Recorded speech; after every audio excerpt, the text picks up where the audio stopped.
There are a lot of ways to start a fire, and I'm not talking about starting a fire to roast marshmallows.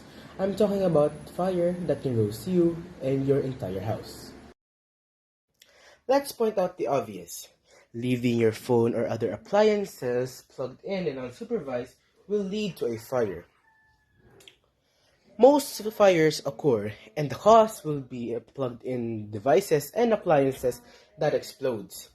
A lot of cases in the Philippines blames plugged devices and appliances exploding, causing a fire within their house. Candles are also a cause of house fires. Ginagamit ang candles to light up your surroundings, pero baka gamitin yun para paglamayan ka.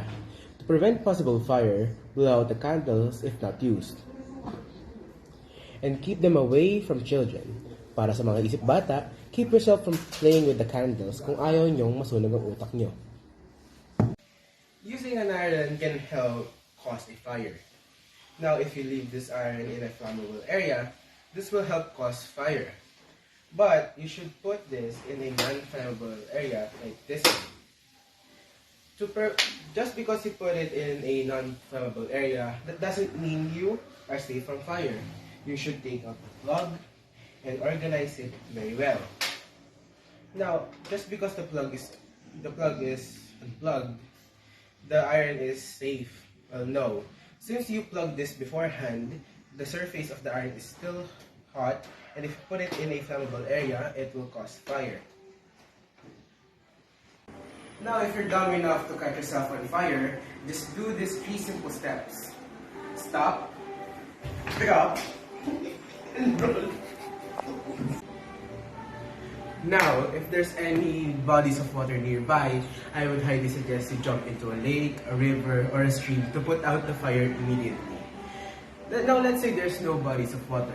You can tell your friend to finally stop laughing and use a fire extinguisher to help you out.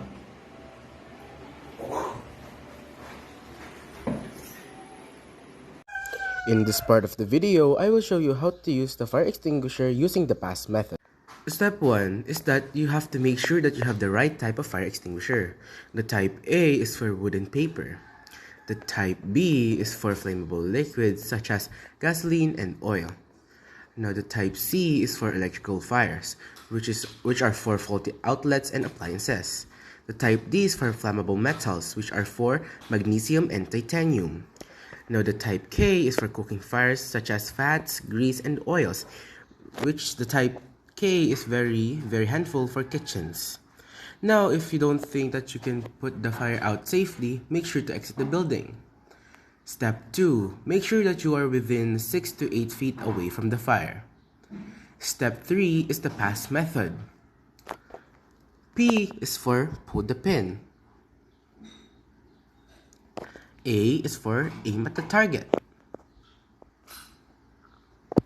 Now S is for squeeze. You make sure to squeeze the handle for the liquid to go out. Now S is for sweep.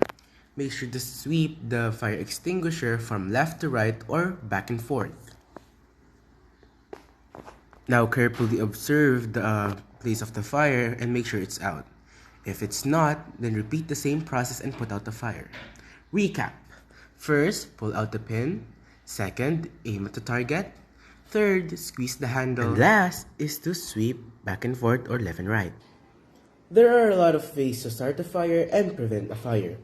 But some fire are really just that unpredictable. That's why it's best to always be prepared, with knowledge and materials. Remember, when you catch yourself on fire, remember to stop, drop, and roll.